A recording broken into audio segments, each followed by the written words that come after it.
watching animations, and it's hard to abstain from giving our opinions, though we're not classically trained. But we're gonna do it anyway, so just prepare your brain. Buckle up, cause it's the smear campaign. Heyo! Hey! It's us! What's up? We did it again! We've done it once more. We watched a movie and we're recording a podcast about Never it. again. It's smear campaign.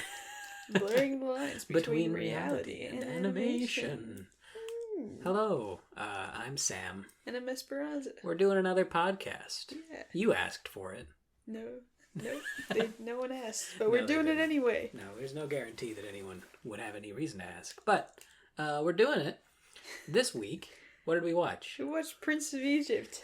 We watched Prince of Egypt. This was your first time watching it. Ever, yes. I've definitely seen it before, but it's been a while. Tell me, what happens in the movie Prince of Egypt, Esperanza? Well, Sam, let me tell you. Boy, okay, so where do I start? So, there's not a lot of context given, but in the beginning of the movie, the Egyptians are killing babies. What? They're out there killing babies. They wouldn't do that. Yeah. And so, some mom sends her baby out on the river, and the baby almost gets killed a couple times. They really go to great lengths to show that baby almost die many times. Right at the beginning. So then the baby gets found by the Queen of Egypt. Yeah. Correct? And then she raises the baby as her own, and he has no idea he was Hebrew. Now, Esperanza, this is starting to sound familiar. I don't know. I can't say I've ever heard the story before. Is this like an adaptation of some other story, like a Harry Potter kind of situation, or? Yeah, actually, I've heard that it's like an adaptation of that movie, The Ten Commandments. Oh, yeah. Yeah, you ever heard of that? I think so. I think it was an adaptation of that movie Exodus from 2014. Yeah, which was an adaptation of Noah from 2017. Which was also an adaptation of Raggedy Ann and Andy. Which was an adaptation of Annie the Musical. Which was an adaptation of the Book of Exodus. So really? This is about the Bible. Yeah, everything comes back together. Full circle. It was also an adaptation of Superman, I think. What if God had superpowers? I think he does. So then anyway, I think that's the whole idea. So what happens after that is Moses, who's completely clueless, who was the same young baby, is now a grown man, and he kills a slave driver. Yeah, well, they go through a lot of shenanigans. The movie, we had a very interesting time watching this movie. It's great, I had a good time. It starts off very much like a Disney princess movie, starring Moses as the Disney princess. Yes, shenanigans, songs. Yeah, they're racing their horses, they're causing trouble, they're like getting in trouble with their dad, and he's like, "You need to be more adult and responsible," and like, "Oh, but Dad, we're just living our lives. We're just trying to have fun." And then Moses just kills a man. Yeah, because he realizes... On accident, he kills a man because he realizes that he shouldn't be beating someone else to death. Yeah. So then he beats someone to death. Yeah, the story really jumps from place to place a lot. Anyway, so Moses escapes to the wilderness, where he runs into an escaped slave that he once let go. I think we're going to have to back up a little bit. Yeah, there's an escaped slave that is gifted to him. So... As a gift. So this is a very beloved movie. Oh, God. I know it's one of the ones that people are always like, oh, it's an underrated classic. The Prince of Egypt, one of Dreamworks' best films. Everyone loves it. And I've got some theories as to why that might be. Why, Sam? Well, I think we'll get to it. Okay. We'll talk about it. I thought you were going to tell me. It's just a little bit of a little hint of things to come. But it's... The tone of the movie is crazy.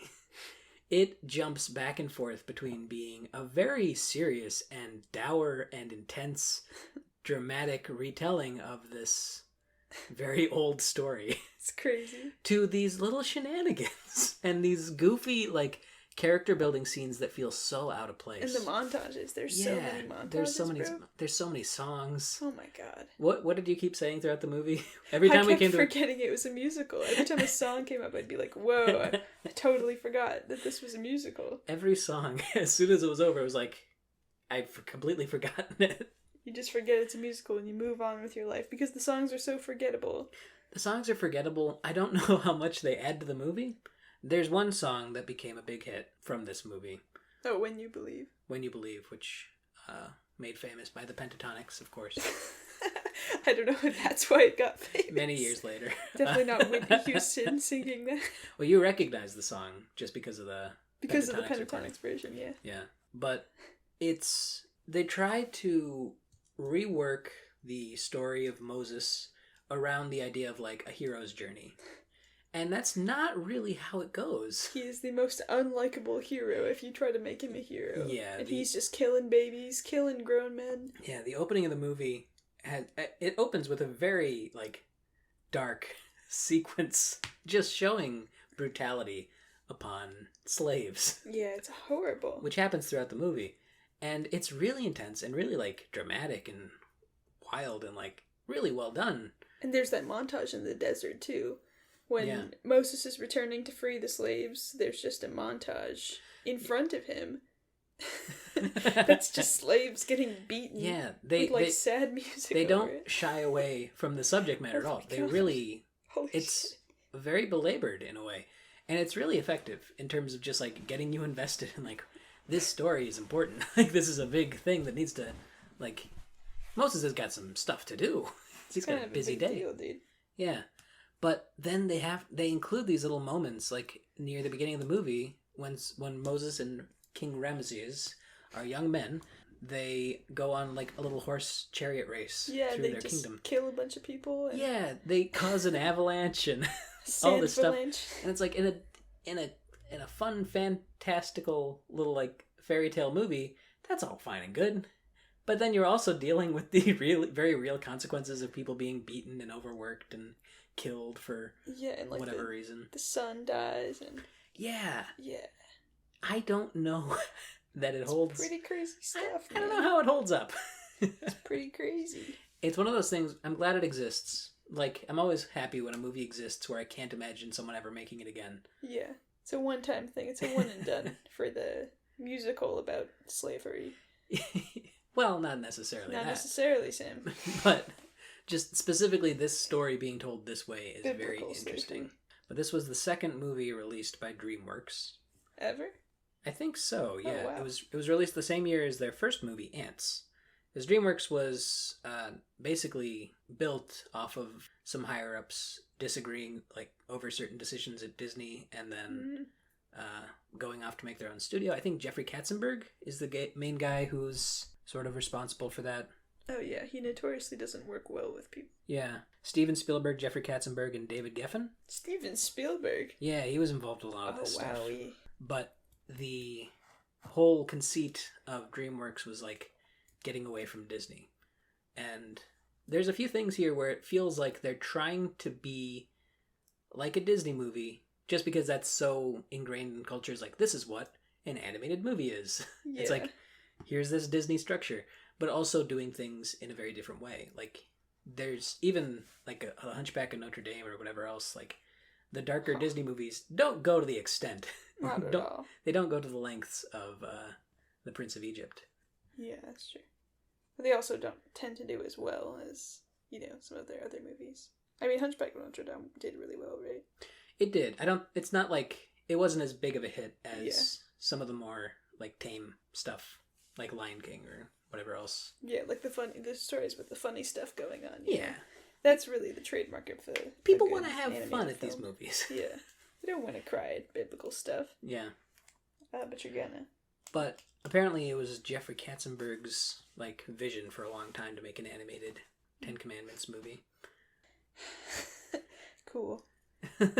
No, yeah, I mean, a lot of people thought that this was just an animated remake of the Ten Commandments, because it does kind of, I would say, follow like a similar trope story that's not actually true. Yeah, it's like if you had to do a highlight reel of Moses' life, these are the beats you'd hit, probably. I would say the Ten Commandments was probably more biblically accurate, because I mean, I've seen it. It definitely was. Several times. You're very familiar with the original story. So that's cool. Yeah, it's an interesting mix, because it's like, on the one hand, it's cool that an animated movie is going for this very serious, epic, wild kind of story that is very much against the modern sensibilities of cinematic storytelling. But on the other hand, they still like push in, like, the fact that, what's her name? Zipporah? Yeah. So they introduce her, the actual, like, name of Moses' wife. They introduce her early in the movie as a woman who was captured and enslaved and then given to them as a gift. And it's like Moses' first good act is realizing that mocking a slave in front of people is bad and then allowing her to escape when but she escapes. But he's the one who mocks her to begin with. He does, yeah. He really, She was publicly humiliated because of him, and then he lets her go, and then they get married at some point. Yeah.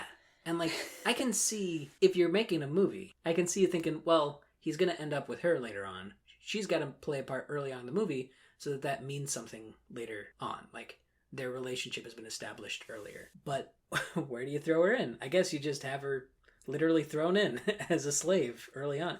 It's just, it's very surprising. It is weird. And it's like, as soon as she came on, I didn't even remember how the story went. I was like, oh, she's going to be the love interest later. This is how they're introducing they're introducing it. She's a slave. Yeah, just like, it's very obvious in terms of like the language of that kind of storytelling, but the implications are so wild. Yeah, and in they're comparison. Just like they're flirting a little during the montage where they're falling in love, Yeah. Putting a little hair behind her ear, that sort of thing, and, she used to be his slave, so that's weird. It's a little weird. I don't know. Only for like an hour and a half. She got out pretty quick. Go. She really, she made the most of her time there, I guess, but... I mean, I'm thinking the thing is that if the guards had even caught her, Moses could have just been like, hey, let her go. Yeah.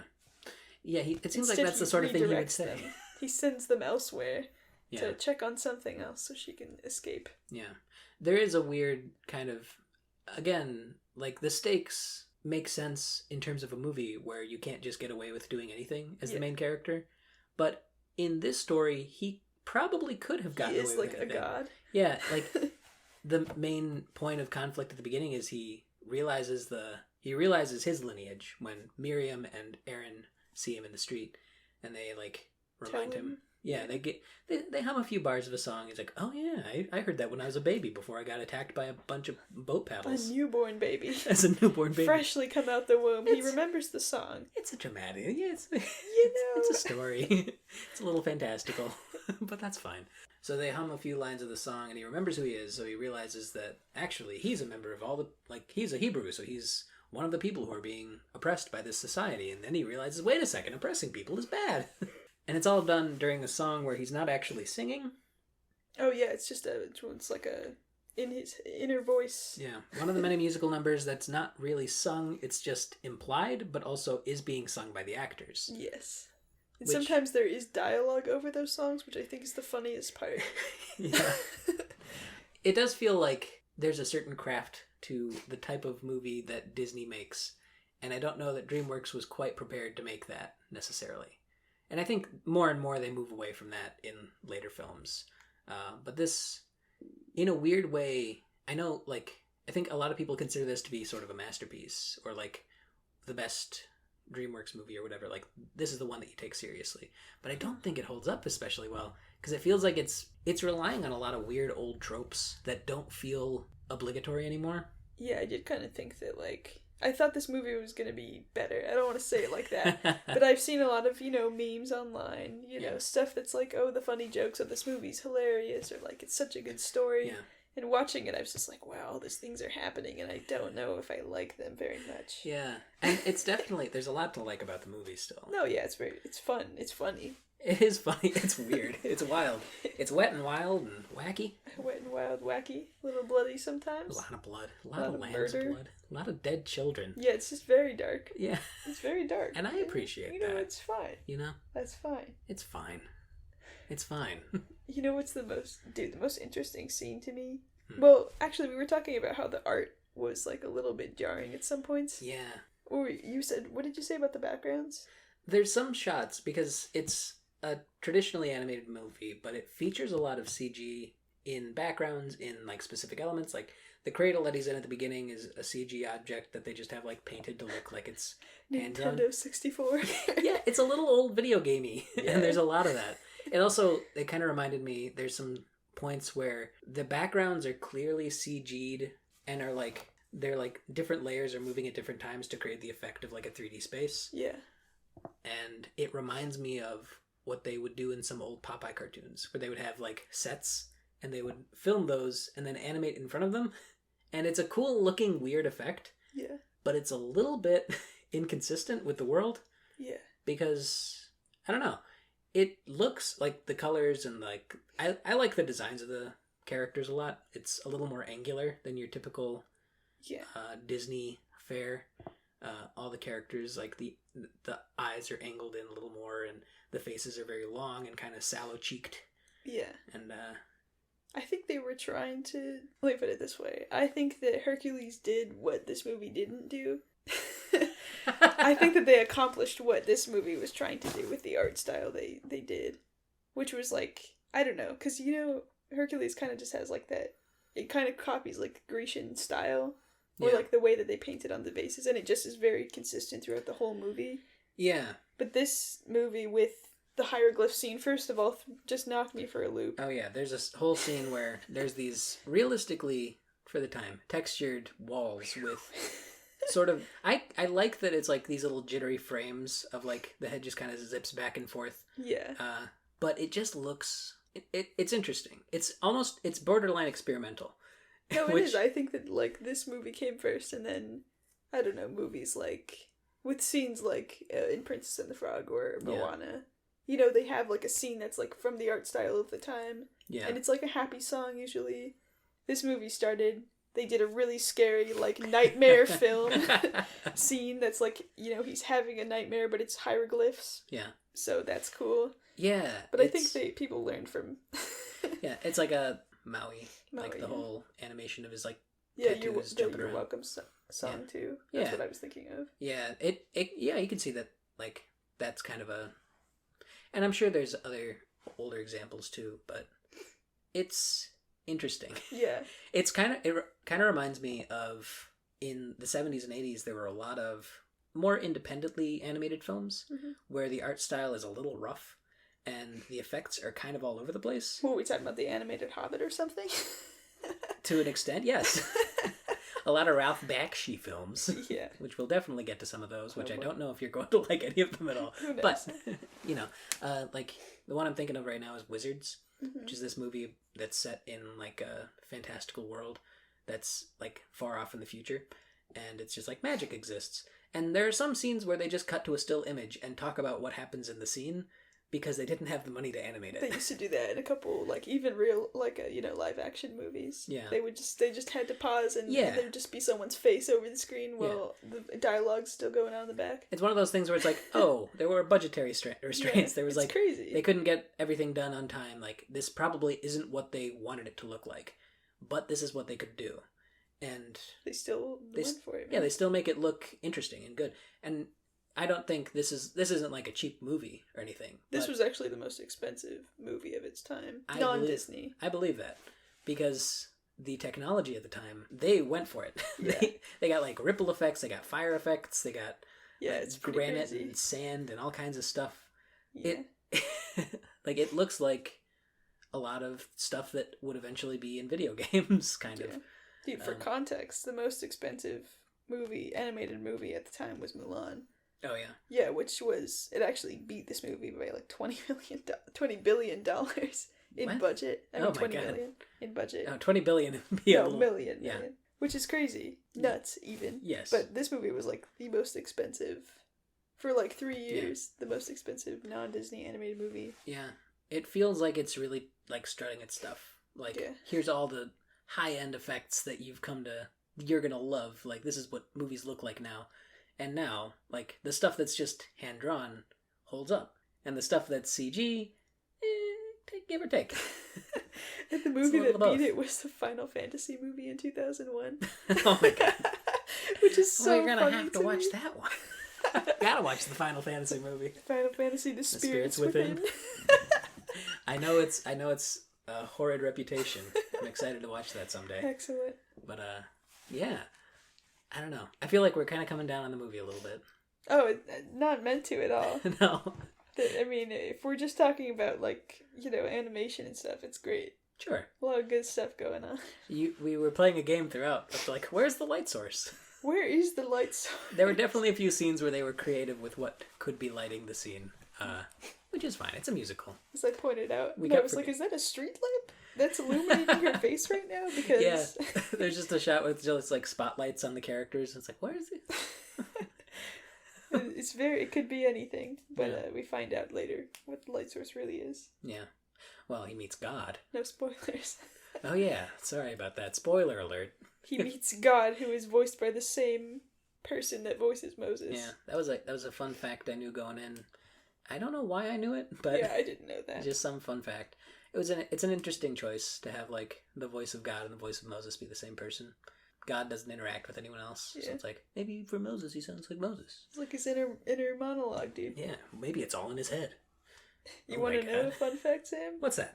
So in Ten Commandments, this is a fun fact. Charlton Heston, who plays Moses, actually does the voice of God when he's like in the burning bush scene. He is also the voice of God as well as the voice of Moses. Oh, that's but interesting. only in that one scene, and he like specifically requested that he voice over that scene, which is super weird.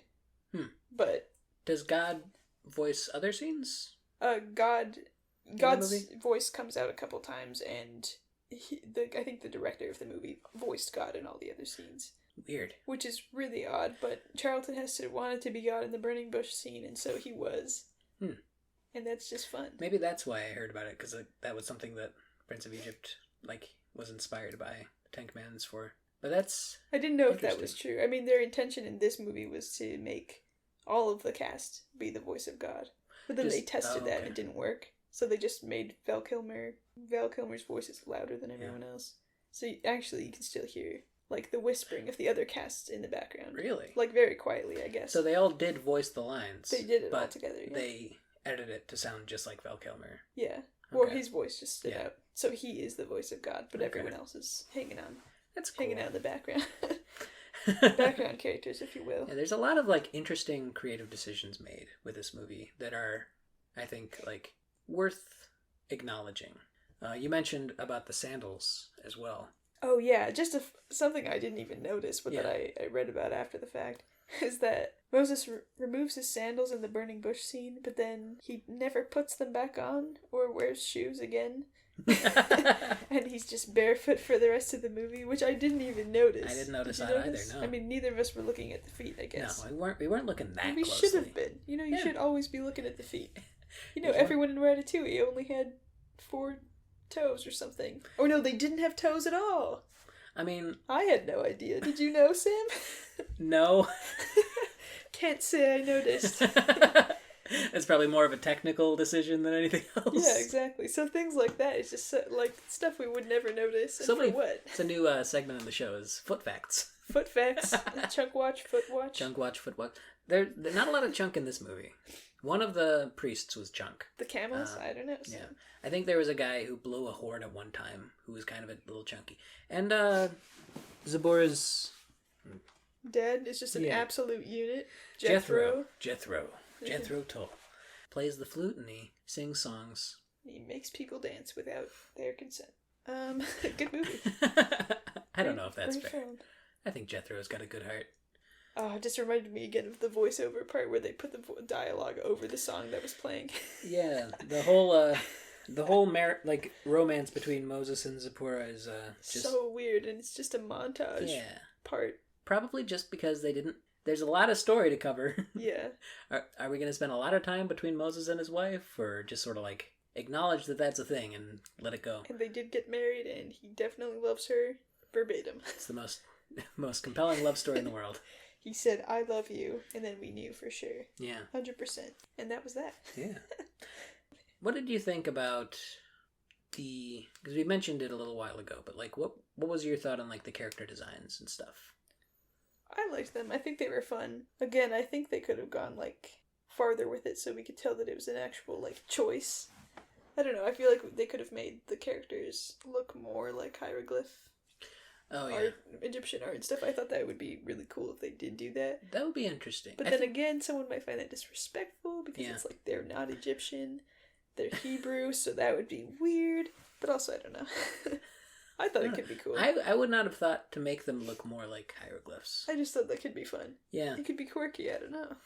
Yeah, I think it kind of reminds me of Pocahontas, where they were going generally for a bit more realistic proportions and things, like the Yeah. eyes are smaller and everything.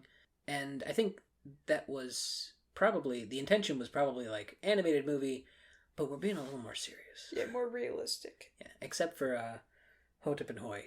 Yeah, which are just the, the quirky sidekicks Yeah. that get beaten up and stuff. Classic, what's the names? Laurel and Hardy. There we go. We're probably just going to cut to me saying Laurel and Hardy. Laurel and Hardy. Rather than 5 minutes of Us stumbling guessing. over it. Yeah. Yeah, just a classic Laurel and Hardy comedy bad guy duo. And there's some fun stuff with that. I like their showmanship and just like using these illusions to make everyone convinced that. I do like the scene a lot where Moses comes back and he basically gives the whole spiel. He's like, "You cannot do this, brother. Like, I have God on my side." And King Ramses is just so condescending. He's like, "Huh, okay." Yeah, I mean, imagine being raised and just being told you were like a god your whole life, and Yeah. then someone's like, "I have God on my side," and you're like, "I am God, so I'm not on your side." Hey, magician friends, show him. Show this man what power I have, Yeah. and they're like throwing Kool-Aid in the water or Yeah. whatever. They make a whole musical number out of the snake scene. Oh man, that scene was so weird. They had a lot of fun with that. Like, I think they realized at a certain point, like, we can't be too crazy with this movie, but we could do like a crazy magic scene around the part where he shows up the magicians, right? That scene is so scary. Yeah. All the little like men marching around who all look the same. Yeah, the faceless drones just carrying things into the room and Yeah, and all just performing like, all these tasks it's for them. scary stuff, man. Yeah, royalty is scary. All of them. Yeah, I mean, it kind of segues into the fact that this movie's not entirely accurate to the biblical story. Not entirely. So you're pretty familiar with the Don't watch stories. the movie if you haven't read the book.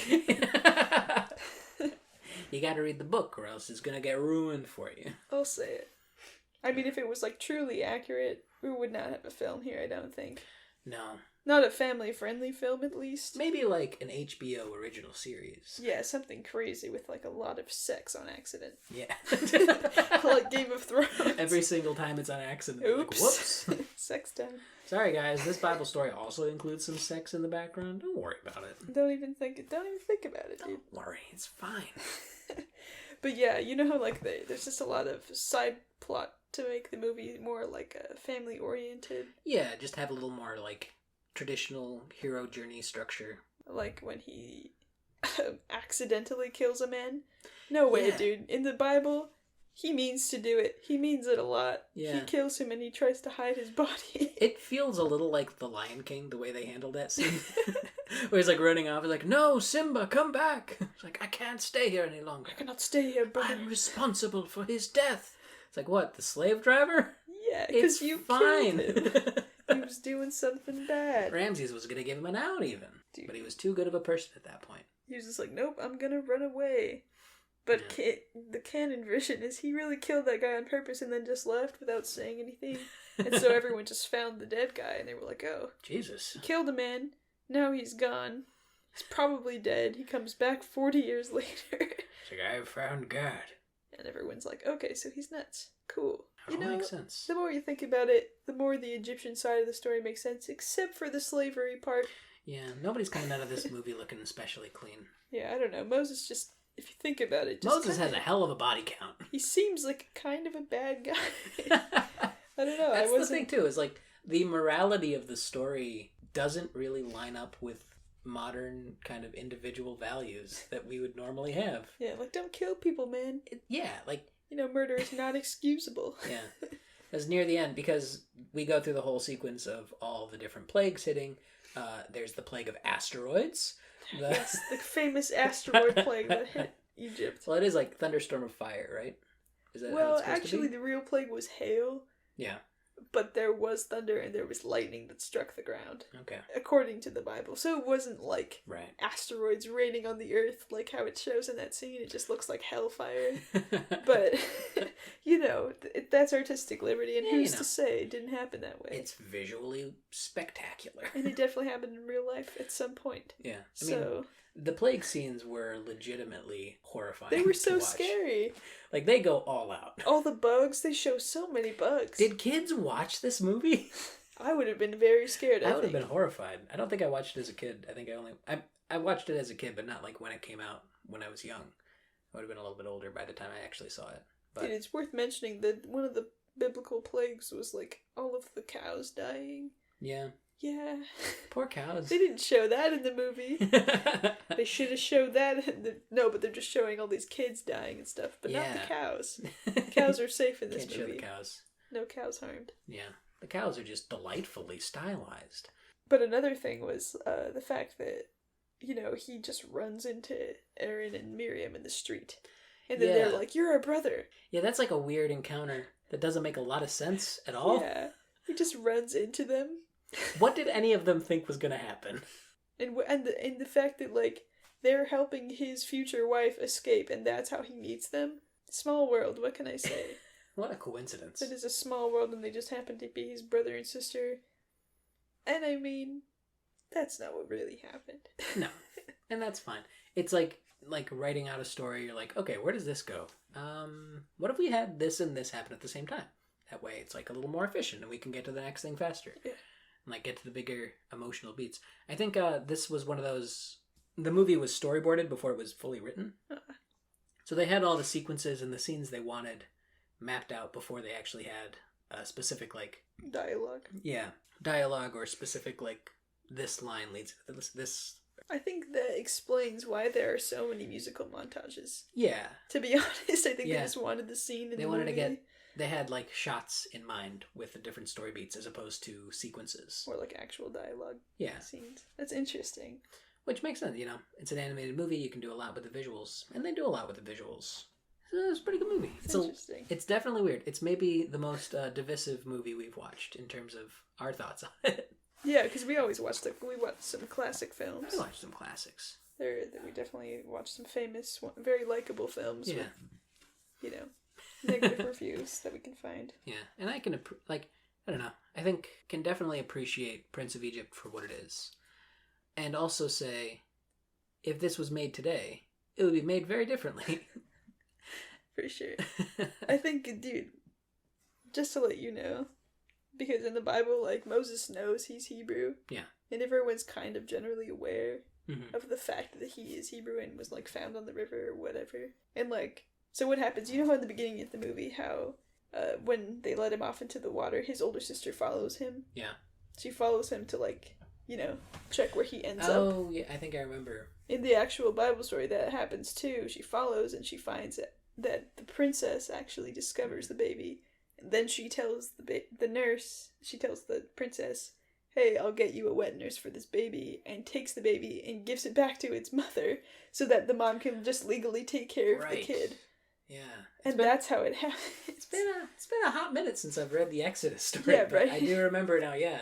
They were a little more involved. Yeah, and since kids, like, generally breastfed until they were, like, 5 or 6, he actually, like, grew up with his siblings for the most part, and then when he was of age, returned to the palace to live with his non-mom. But it's so much more dramatic for him to be like, who am I really? Yeah, I'm and then caught between two worlds.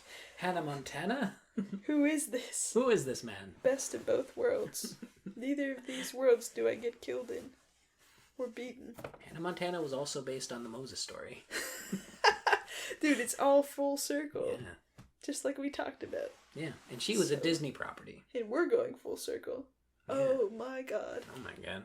Jeffrey Katzenberg, you dog! And Hannah Montana did what this movie could not. Hannah Montana actually is a more accurate retelling of the artistic prowess. Yeah. Excellent. How could anyone hate this movie? How could anyone hate this movie? Jeff Goldblum's in it. Oh my god, and his character looks eerily like him. Yeah, his character is very specifically designed in a way that is just very reminiscent of Goldblum. Yeah.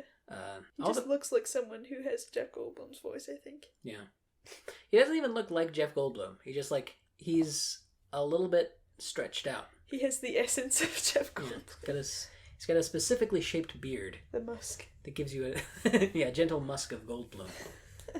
But yeah, a lot of celebrity voices in this movie. Oh my god, everyone's famous. It's crazy. Yeah.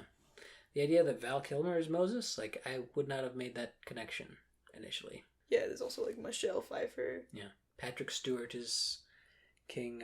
Helen Mirren. King Seti. Helen Mirren. Crazy stuff. Oh, Sandra Bullock is Zipporah. Or no, she's Miriam. Or something. Right. One of them. Yeah. Just a bunch of crazy a lot of famous celebrities. folks. They've all got voices, and I can definitely not distinguish which one's which, but, they all do good jobs. Can never tell. Yeah. Just Jeff Goldblum and no one else. Yeah. I don't know that the music is especially memorable, but the performances are all good. Yeah, it's good stuff. I think that was where, obviously they went all out for the, the art and stuff, but also the voices probably made up a good part of the budget of this movie. Yeah, probably did. I don't know how much celebrities were getting paid for voice talent back in the day, but I'm sure it would have cost less to not get every single famous person they could find. Yeah, definitely. Including, Patrick Stewart's like a big get, I think, for an animated film. If you did have to have someone voicing a pharaoh, ideally you'd get an Egyptian man. Yeah, but if not, I guess you would get Patrick Stewart. I guess you would get Patrick Stewart. I guess you would just get a white man with a very commanding voice. Yeah. If that's your bag. Bag secured. It's just the way things work. Because Ian McKellen was actually considered for the part too. Of course he was. So, those two. they just really, It's like those snakes that always wrap around each other. Ian McKellen and Patrick Stewart. Intertwined. Forced to navigate through the life together. Steve Martin and that other guy that Steve Martin collabs with a lot. Oh, yeah. As Hotep and Hoy. Yeah. I can't remember the name. Well, like we mentioned... Oh, wait. Yeah. There's one thing I didn't tell you. Oh, I was going to tell you this because we talked about it during the movie. Yeah. Was that I mentioned that in the Bible, Aaron is actually the one that performs the miracles. Or he turns the water into blood and he turns his staff into a snake. He is the one who was, generally doing the stuff while Moses was talking. I thought it was the opposite. Yeah, I thought so too, but then I looked it up and I was just like, wow. Oh my god. So, So really this movie was about Jeff Goldblum. It was a lot of, in the Bible, it was a lot of Aaron doing everything and Moses kind of just, standing on the side, being scared. But then I guess after a while... But Moses, had to be Moses talking to the Pharaoh, But Moses is the more marketable name. Yeah, I suppose. He is the main character after all. Yeah, he's the big guy in charge. So they just gave him everything. Aaron's only got 3 lines in the movie. But he's Jeff Goldblum, for God's sake. I just think that they really leaned into the fact that, Aaron dislikes Moses. Yeah. Which is very weird. They, grew up together, technically. Yeah, they, again, it's in the movie, it makes sense that the character is, a little dodgy and a little, unreliable or whatever. And he's got that specific voice that's oh, well, he's here to help, but only until things get rough. He's kind of a coward. But, that's not... That doesn't really make sense in terms of the biblical story, but in terms of, having a movie with archetypes and characters, it's yeah, I guess that makes sense. And you have the scene where when Moses asks for his people to be go, the Pharaoh's we shall double their workload. And then all the slaves are throwing mud at Moses. Yeah, shitting on Moses. And Aaron's how do you feel now, boy? You dumb boy. Is this the... Coward? You child of God. It's just, I don't know. Yeah, but with how far away from the actual biblical story it is, it was just funny because I read about the fact that they conferred with 400 biblical scholars or something just to get this movie as accurate as they could while still having a good storyline. Yeah. So a bunch of biblical scholars were yeah, whatever, man. Yeah. Cool. And they were props to you for checking with us to make sure this was cool and not offensive. I feel at a certain point they were just well, I guess this is what it's going to be. Yeah, because all the dodging they did around the actual story was fine. However, they turned down the fact that a woman could voice God because some people might find that offensive. Yeah, that's great. Great. Okay, then. Whatever, man. So Val Kilmer's God, and that's canon. Val Kilmer is God. Val Kilmer is God. Doesn't Val Kilmer play Batman in one of the movies? Yeah. You know what's funny? Because there was that other movie, there was another make of a Moses movie where Christian Bale plays Moses and God. Huh. And then Christian Bale also followed up Val Kilmer as the Batman role. So how similar are Batman and Moses? Dude, the parallels are insane. I think Superman is actually supposed to be based on the Moses story. King Ramses is Lex Luthor. Maybe. Better Lex Luthor than I can't say it, I'm sorry. Jesse Eisenberg. Not the J word. Jesse Eisenberg does a terrible job playing King Ramses. The worst King Ramses ever. But one last thought I had was in the credits we were watching. Oh my god. Couple things. One, there's a Boys to Men song. about slavery. It blew my mind. See, I just can't see them making a movie like this today. Oh my god. Where slavery is such an integral part. And also, like, do you really want to make a boy band song out of that?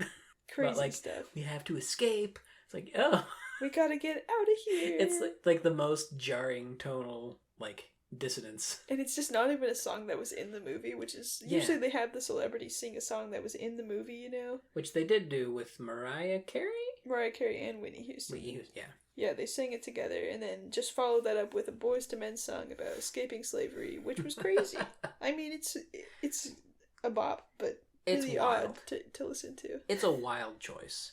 But also... It was 1998, man. This worth noting that this movie is older than I am. I think we knew slavery was kind of a serious thing that maybe we should make boy band songs about in 1998. I don't know, man. But I guess that's being a little presumptuous on my part. Who was the president? Bill Clinton? There's no way they knew that. Not while old Bill was in charge, playing his saxophone, jumping on the White House roof. Yeah, doing terrible things. Good stuff. Good times. Yeah, doing the terrible things that all presidents do. How is it better than now? But one other thing I want to mention about the credits is that the way the credits are laid out, they actually give credit to the artists working on specific characters. Oh, that's right. In addition to the voices, they have like lead animators who worked on Moses and Miriam and Jethro and all those people, and that is interesting to me. It means that that's kind of why all the art was so... All the characters looked so different. Well, it sort of says that there was a degree of ownership to the people who were making those creative decisions with the characters. I was just looking up some brief stuff, and like they based the actual, like they had the storyboards laid out, then they did the performances and the script and everything, which gave the animators what they needed to work with to create the characters.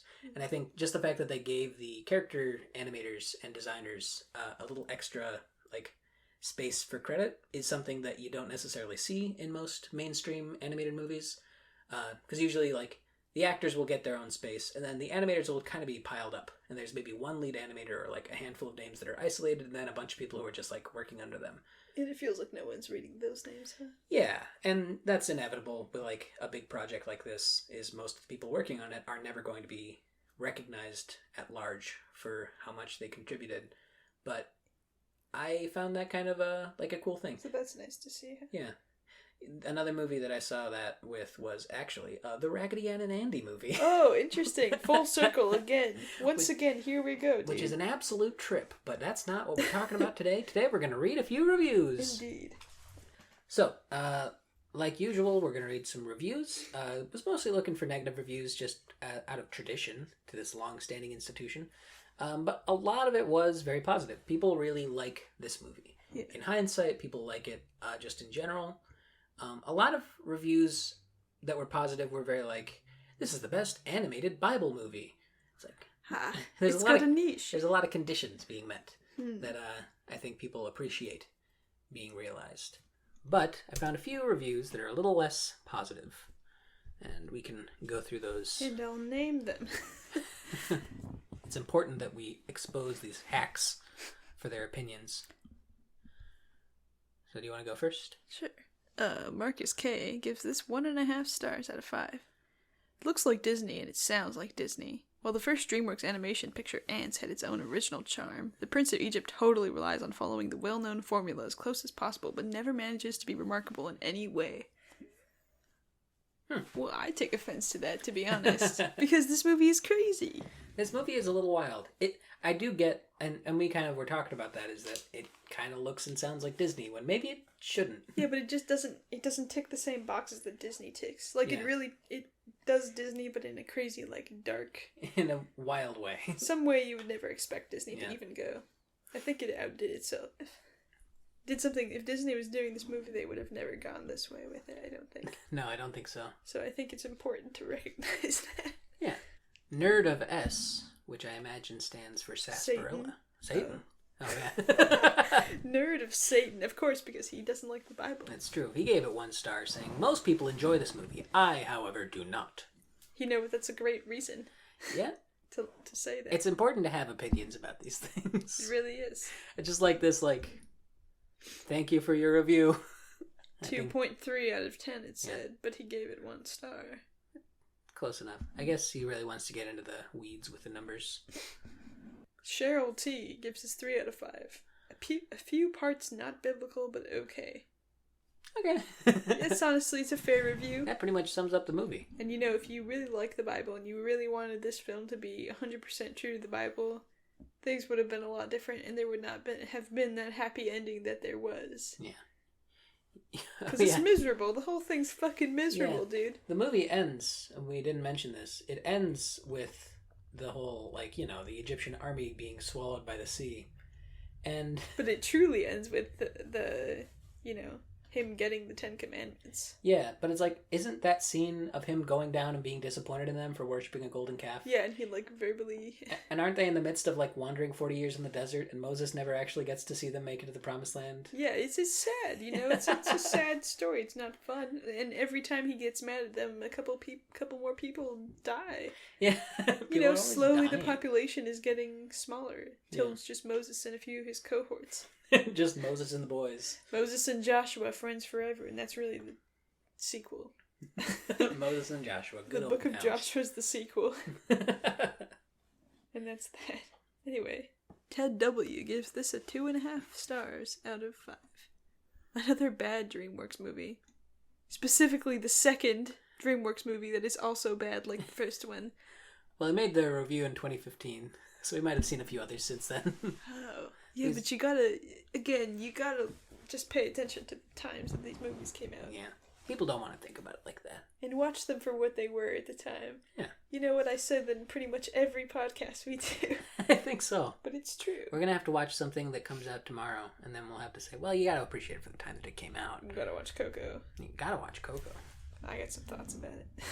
Addison M. gives it 1.5 stars. It was always too sad for me to watch as a child. You know what? Okay. That's pretty valid, I would say. The kid dies. It definitely is too sad. It's a lot of death. A lot of people dying the whole time. She's valid. That's a valid take, Addison. Simon D gives it 2 out of 5. Yes, it's a Bible story, and so the message is wholesome and meaningful for kids. Although, it's not without a bit of horror element, which would scare some little ones. I found it quite dull and did not appreciate all the singing. Could have done without that. You know what, Simon? To be honest with you, yeah. I'm kind of seeing some common ground with some of these negative reviews. Yeah, I don't know. I could have done without the music, but we had to get Boys to Men on at the end. You gotta get Boys to Men on. You know? And if there aren't songs throughout the movie, and then you have Boys to Men at the end, that's gonna really... That's weird. That's gonna turn some heads. Yeah, it's interesting. It's definitely part of the Disney formula, the fact that there was music. Yeah. Matthew D gives it 3 stars. Flaunting, breathtaking visuals and an excellent A-list voice cast, The Prince of Egypt should be a surefire animation classic. However, its haunting imagery and length should be a problem for the kids, and the adults seeking substance may be left out thanks to its continuous struggle to be inoffensive, resulting in no emotionally engaging scenes whatsoever. Inoffensive? Does he want an offensive children's movie? I think it's sort of what we were talking about before, where it's just it's caught between being this approachable family movie and this dark take on a very haunting kind of story if you actually try and literalize it, and it winds up being not quite either. I think that's why Disney didn't want to do this movie, man. Yeah. I hate to say that's probably why they turned it down so many times. Was that something that he was pitching? Yeah, he wanted to do it, but Disney didn't want to do it. Okay, yeah, right. So, I just think that they had a good idea of why they weren't going to do it. Yeah, it's a bold attempt to do it. He was like, "I'll show you. I'll get these famous people, and then my movie will be top movie." And everyone liked it, but it's got a bit of nostalgia with it. I think it doesn't hold up as well as it. People, yeah, I think people will always love it now because it was around when a lot of them was kids. They're like, yeah, we should get God back in our schools, or whatever people were saying back then. Yeah. You gotta get God back in there. Cody B gives it 2 stars. Couple good songs. Animation wasn't hideous. And it had Jeff Goldblum in a small role. Small role? Yeah. Aaron's a pretty small role in this movie. Yeah, but in the real story. In the real story. In the original comics. In the original comics, which I'm sure you haven't read. Anyway. I won't finish that. Ooh, Shane W. 4.5 stars. Comparable to 2012's Les Miserables. You mentioned that during the movie. What, dude? I said that in the first, even in the opening scene. I was like, "This is kind of like that other film," and it is. You and Shane W, as in Shane, was on the same page as Esperanza. Wow, could never happen, dude. No one ever agrees with me. It's funny because I don't know, 4.5 stars means that he noticed that, and he also didn't mind that very much. Yeah, he liked that. He wants like, more or less cool. miserables. Or he's like, no one else will think this. No one else is what I thought. Peter N. also gives it 3.5 stars. Proof that cartoons can be epic. 3.5 stars epic. 3.5 stars epic. Kong K. I think this is the last one. Gives it 3 out of 5. The most violent animation movies, bar none. More innocent people died in this movie than in an apocalypse now. Watch this and you might know why I'm an atheist. Otherwise, the movie's okay. Not in the same league as some of those Dreamworks produced in the 2000s, so I guess a 3 star is fair. It's a little bit of like... You might know why I'm atheist if you watch this movie. A little bit of autobiography in there. Kong K wants to give us a little bit of insight on where he's coming from. Thanks for letting us know. He or she. He or they. Probably a he. Probably a nice Let me tell you why I'm atheist. Oh man, it's that's fun. I mean, it's fun. I would say watching. I don't know. We've never watched it in this canon, but Grave of the Fireflies. It's a pretty violent animated movie. It definitely is. I don't for like the number of people who die and the number of children dying on screen. It's pretty intense. I would say that, but we have absolutely no emotional connection to those people. Yeah, that's true. And I think, yeah. It's not like those other movies. It's not the saddest movie in the world. Yeah. It's just, the implications of it are very sad. But it is weird, and everything that happened in the Bible was weird, man. Yeah, it's weird stuff. Just a bunch of wacky hijinks. Dude, we can't even fathom what those people were thinking, like, back in the day. Yeah. What, not those people, but, you know, Egyptians, or what was going on in that society. We, like, can't even fathom it, and they're just talking as if they're like, but we're brothers, dude. Yeah, they dress up all in white for their wedding. It's like, yeah, they wouldn't have done that. Like, maybe they would have. I don't think they would have done that. They were just like, okay, we're married now. You want to have a kid? What's a visual shorthand for marriage? All white. Okay, we got it. Yeah, right. It's just, you know, there's no way we could ever understand what was really going on. And you can't expect a movie to be able to really get that all nailed down. Yeah. Something I noticed a little bit, that's like, I don't know if this is like happens all the time, but Disney has a habit of like making reference to modern day things in their movies. I don't know how to say it exactly, but some examples are like Moana, where Maui references tweeting. Yeah. He's like, you know, if you write it with a bird, it's a tweet. I love jokes that are just completely out of place. Yeah. Silly jokes that are just like, and especially in Aladdin is a great example of this. Yeah. Genie's whole character was just like, all right, Robin Williams, go nuts. Yeah, right. So he can just do whatever he wants, and he knows all about the future, and he pretends to be an air stewardess or whatever. But then, I don't know, this movie, it was only the family dynamics that made it in the modern day to the past. Yeah. It didn't really, even though it had some silly characters and moments, it didn't go for being wacky or zany like a lot of other animated movies are. If not like designed to be, they are kind of pressured to be in some way. Yeah. Which is, going back to Spirited Away, there's a certain difference between the Studio Ghibli movies and most Western, like, major release animated movies, because there's a sort of expectation in a lot of American movies to be, they have to appeal to the widest possible audience. Mm-hmm. And Disney especially is great at really tapping into the cultural zeitgeist and figuring out, what does everyone want to see? Yeah, for sure. Here's what superheroes are now. Yeah, and like, this is what everyone wants to see. And DreamWorks, like, as this sort of splinter group coming out of Disney at this time, was still working, I think, off of that same mindset of, this is, we know what people want to see. It's what we've already done. Yeah, but they didn't have enough experience. Yeah. Well, I don't even know if it's experience. I think it's just they went for or subject matter maybe. Yeah. Because Ants was okay. Yeah. I don't remember Ants especially well, but I knew they went in their own direction. Yeah. While sticking to things that they knew from what they'd done before. And I mentioned earlier on that I had a theory about why people have such a fondness for this kind of movie. And I'm not going to say what... I'm not going to tell you what it was, because you should remember. I don't remember. So. That's fine. Basically, I think people are really attached to things that are really accessible and really digestible because we're so ingrained with media to the point where, growing up, you have memories of your childhood, and for a lot of people, a lot of those memories are, what did you watch as a kid? What did you, what games did you play? What movies did you watch? What shows did you, keep up with?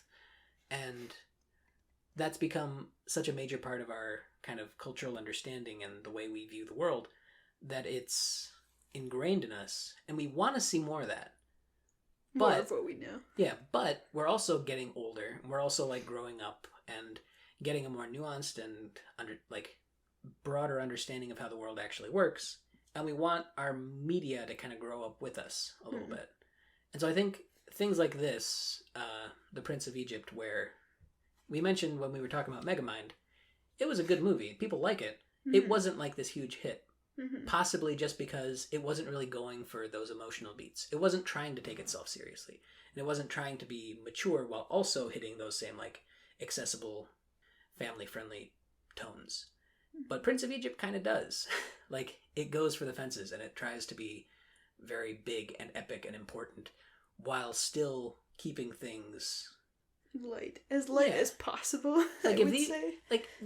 Because we kept bringing up, if you did an actual interpretation of Moses, it would look like no real movie. It would be so scary. Yeah, there is, the Ten Commandments, and there are, other examples of that, but... a modern movie The Ten Commandments is 6 hours long. Holy shit. That's not what movies are anymore. No one wants to watch that. There's a very established tone for what movies can be, and obviously there's room for experimental stuff. And Prince of Egypt is experimental in certain ways, but it still has to rely on that stuff, and people still want to see that while also saying but it's also got all this blood, and it's got all these people dying, and it's about tragedy and plagues and all this stuff. I mean, so you can still watch it as an adult, even if just for the this is fucking crazy sort of perspective that we're taking right now, because we're just basic. Yeah. There was some headline recently that was we're bringing back the Powerpuff Girls as an edgy, young adult drama. And my impression of that was oh my god, the Powerpuff Girls? For what? It's the name exists, people like the name. Leave them alone. Leave them alone. I mean, I'm not even worried about... I'm fine with them making whatever goofy spin-offs they want to make. It's just, it's so funny the way people want to attach, And, it's not, invalid or anything. It's just... It's interesting seeing the way people get attached to things that are definitely, made to be... For kids. Yeah, made to be, entertaining. And then wanting that to also be serious. And so growing up with them. Yeah. And I don't know. Does the Bible age well? Who knows, Sam? I think some parts might age a little better than others. You take each piece individually and you ignore the rest. Yeah, you definitely ignore the parts about gay people. Yeah. Yikes. Yikes. Oof. The Bible is canceled. Cancel the Bible once and for all. Dude. #cancel the Bible. #smear campaign podcast. Dude, yes. Everyone who's listening right now, go on Twitter, which you definitely have. The world hasn't collapsed yet, right? By the time we posted any of these. Well, who knows? The election's coming up. That's going to date this for sure. Yeah, it sure is. Which election? Bill Clinton? Yeah. Elections. We haven't had one of those in 60 years. Oh my god. Oh my god. Anyway. Any other thoughts, Sam? No. Get off my little spiel about people being attached to things, but just pull the soapbox out from underneath you. Get me off this thing. I'm too high up. I'm so scared. I think you had the perfect credentials for this. Perfect credentials for a talking... Psychologist and then animator. Definitely a full-on doctor. A good use of time and energy and... It's worth noting both of our biblical backgrounds. That's true. We both grew up in fairly religious households. Esperanza more so. That's all we'll say about that. That's all you really need to know. So we both have some familiarity with the story. And it was interesting watching the movie. Anyway. That's all. Bye.